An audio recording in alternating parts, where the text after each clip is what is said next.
اللہ کے علاوہ کسی کی عبادت نہ کرو، تمہاری زمینیں نہال جھکے تو اسی کے سامنے جھکے اور کسی کے سامنے نہ جھکے۔ وَبِالْوَالِدَيْنِ إِحْسَانًا، اور دوسرا ساتھ ہی فرما دیا والدین کے ساتھ احسان کرو، والدین کا ادب اور احترام کرو۔ والدین کے اندر مشہور جو جن کو ہم حدیث کی روح سے والدین کہا گیا ہے، وہ ایک ہاتھی کی بات ہے جو روح کو آسمانوں سے زمین پہ لاتا ہے، اور دوسرا وہ روحانی باپ ہے جس کو ہم پیر کہتے ہیں، استاد کہتے ہیں، وہ زمین سے اٹھا کر آسمان کی رفتوں تک لے جاتا ہے۔ پہلا وہ باپ ہے جو روح کو آسمانوں سے زمین پہ لاتا ہے، اور دوسرا وہ باپ ہے جس کو ہم پیر کہتے ہیں، استاد کہتے ہیں، وہ زمین سے اٹھا کر آسمان کی رفتوں تک لے جاتا ہے، وہ بھی تمہارا باپ ہے۔ اور تیسرا تمہارا وہ باپ ہے جو اپنی جگر کا ٹکڑا تمہیں عطا کرتا ہے۔ اولاد وہ ہوتی ہے جو والدین کے نام کو روشن کرتی ہے، والدین کی طرف انگلی نہیں اٹھنے دیتی۔ فرما بردار بیٹا وہ ہوتا ہے جو باپ کی عزت کو بڑھاتا ہے، باپ کی عزت کو چار چاند لگاتا ہے، اور سچا مرید وہ ہوتا ہے جو پیر پہ انگلی نہیں اٹھنے دیتا۔ فرما بردار مرید وہ ہوتا ہے جو اپنے پیر پہ انگلی نہیں اٹھنے دیتا۔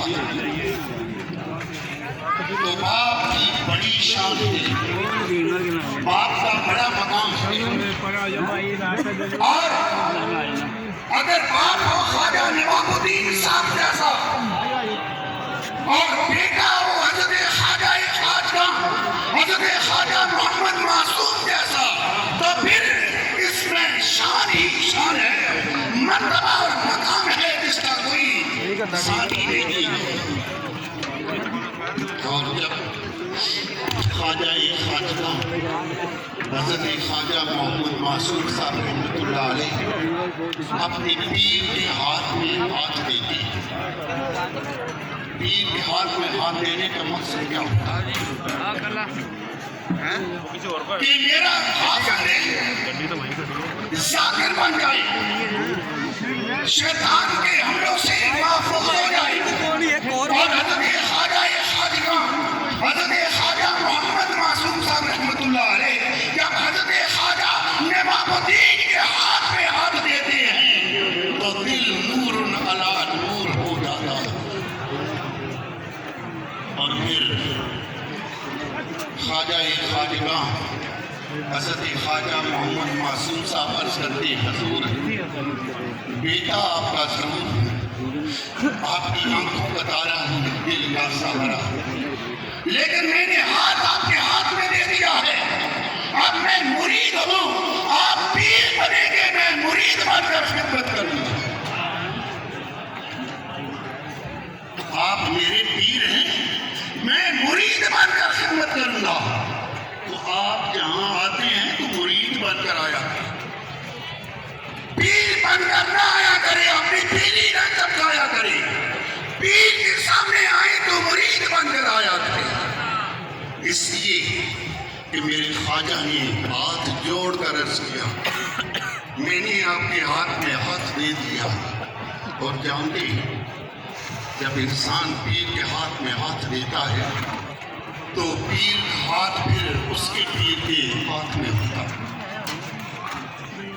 خواجہ خواجہ حضرت خواجہ محمد معصوم صاحب کا ہاتھ حضرت خواجہ نواب الدین صاحب کے ہاتھ میں جاتا ہے، اور حضرت خواجہ نواب الدین صاحب کا ہاتھ عیدگاہ کے روشن چراغ کے ہاتھ میں جاتا ہے۔ یہ ہاتھ بڑھتا بڑھتا حضرت ابو بکر صدیق کے ہاتھ میں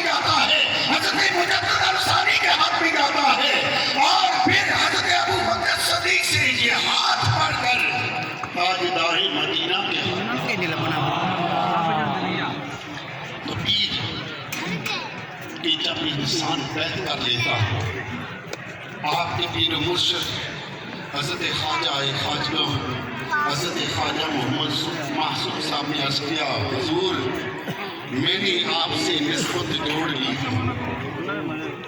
آپ کے قدموں میں سر رکھ دیا ہے، اب مجھے بیٹا سمجھ کر میری تربیت نہ کرنا بلکہ مرید سمجھ کر میری تربیت کرنا۔ میں نے آج یہ تربیت کی نشست اس لیے رکھی ہے، آپ بڑے بڑے خطاب سنتے ہوں گے، بڑے بڑے واضح و نصیحت ہوگی، لیکن میں یہ چاہتا ہوں کہ آپ جس آستانے پہ بیٹھے ہوئے ہیں، اس آستانے کے رہنما نے جب اپنے پیر کے ہاتھ میں ہاتھ دیا تو عرض کیا، حضور میں مرید ہوں، آپ پیر ہیں۔ اور پھر پیر نے بھی کرم فرمایا، پیر نے بھی کرم فرمایا، کاسہ گدائی جب مرید نے دامن پھیلایا تو پیر نے کاسہ گدائی کو بھر کر فرمایا، اگر تو مرید بن کر خدمت کرنا چاہتا ہے تو آسینے سے تاکہ تیرا سینہ روشن ہو جائے۔ آپ نے یہاں سے روشنی لی اور پوری دنیا کے اندر وہ روشنی بکھیری۔ تو پہلا باپ حقیقی باپ ہوتا ہے جو روح کو آسمانوں سے زمین پہ لاتا ہے، اور دوسرا وہ پیر ہے، وہ استاد ہے جو روح کو زمین کی پستیوں سے اٹھا کر آسمان کی نفتوں تک لے جاتا ہے۔ دوسری مثال اس کا جب حضرت ابراہیم خلیل اللہ عمر 90 سال ہوئے، کمر جھک گئی، اولاد نہیں ہے، عرض کیا رب حب لی من الصالحین، اللہ نے 90 سال کی عمر میں جان جیسا بیٹا عطا کیا، اور جب وہ بیٹا عطا کرتا ہے تو پھر وہ کرم بھی فرماتا ہے اور امتحان بھی لیتا ہے۔ بیٹا وہ ہے جس کی پیشانی میں نور محمدی چمک دمک رہا ہے، بیٹا وہ ہے جس کی نورانی مستی چہرے میں نور محمدی چمک دمک رہا ہے۔ رب فرماتا ہے، ابراہیم میں نے تمہیں جان جیسا بیٹا عطا کیا ہے، اور میں دیکھنا چاہتا ہوں کہ تو بیٹے سے محبت کرتا ہے یا مجھ سے محبت کرتا ہے۔ حضرت ابراہیم کو اللہ نے فرمایا، اس کے گلے پہ چھری چلا دو، اس کو میری راہ میں قربان کر دو۔ یہ جتنی اتار کے سیدھی کرو، یہ نماز کی جگہ جو نماز پڑھیں گے، یہ ساری نماز کی جگہ ہی ہے، یہ نماز کی جگہ ساری۔ حضرت ابراہیم خلیل اللہ نے بیٹے کو پیشانی کے بال لٹایا، چھری کو ہاتھ میں لیا اور نبوت کی طاقت استعمال کی، لیکن چھری کی کیا مجال تھی کہ وہ اسماعیل کے گلے پہ چلی۔ نبی نے نبوت کی طاقت سے چھری پتھر پہ ماری، پتھر ریزے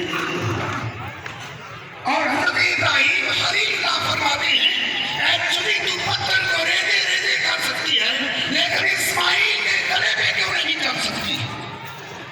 وہ کیسے چلتی جن کی پیشانی میں نور محمدی تھی؟ چھری کہتی ہے ابراہیم کہتا ہے چل جا، لیکن رحمان کہتا ہے جا۔ وہ تو وہ رحمان ہے جو ابراہیم کے لیے آپ کو گلوں گلزار بنا دیتا ہے۔ اور پھر اللہ نے فرمایا، اے ابراہیم تو نے خواب سچ کر دکھایا۔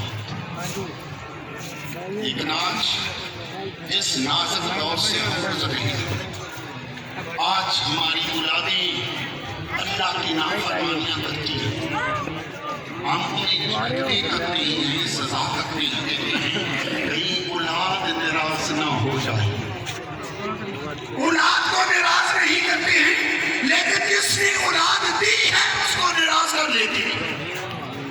اور حضرت خواجہ حضرت خواجہ نواب الدین رحمت اللہ علیہ نے جب بیٹے کو اتنا حسین و جمیل دیکھا، حضرت خواجہ محمد معصوم رحمت اللہ علیہ کو تو سینے سے لگایا اور سینے کو روشن کیا۔ تو پیر اپنی مرید کی رہنمائی کرتا ہے. جب شیطان حملہ کرتا ہے تو درمیان میں پیر رکاوٹ بنتا ہے. حضرت امام فخر رازی رحمۃ اللہ علیہ زمانے کے معتز گزرے ہیں، مناسب گزرے ہیں. جب موت کا وقت قریب آیا، جب کامیابی کے سپورٹ کرنے کا وقت آیا، تو شیطان ابلیس بھی آ گیا. اور شیطان ابلیس اس وقت حملہ کرتا ہے جب انسان سے ایک دفعہ ایمان نکل جائے تو دوبارہ نصیب نہیں ہو سکتا.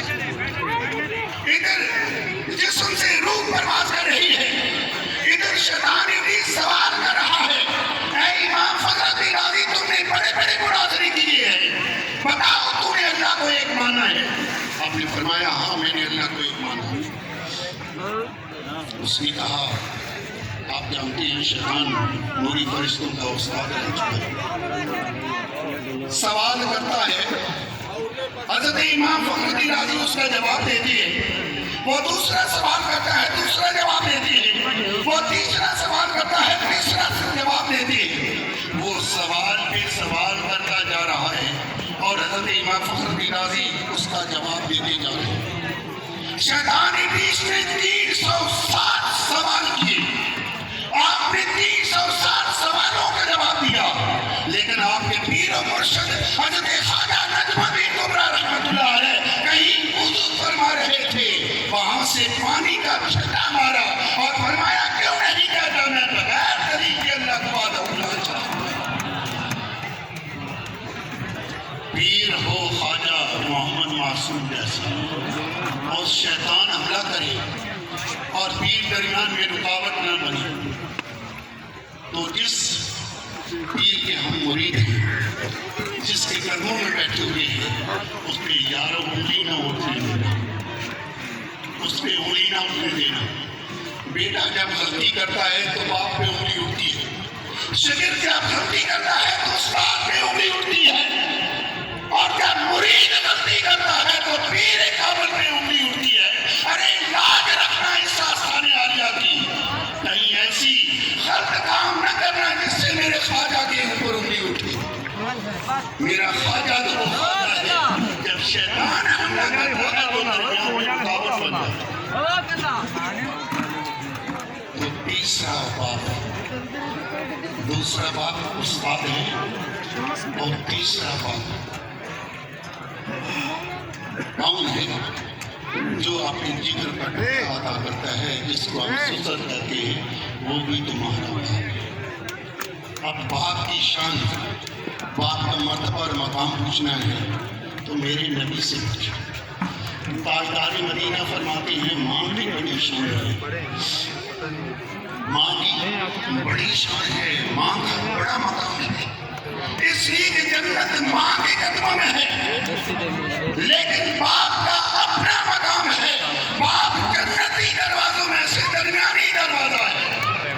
اب چاہے تو اس دروازے کی حفاظت کرے اور چاہے تو اس کو ضائع کرے. وَبِالْوَالِدَيْنِ إِحْسَانًا، والدین کے ساتھ احسان کرو، اس کے سلوک سے پیش آؤ. تو یہ نہیں کہ جب آستانے پہ آ جائیں تو آئیں سلام کریں اور چلے جائیں، نہیں. میرا ایمان کہتا ہے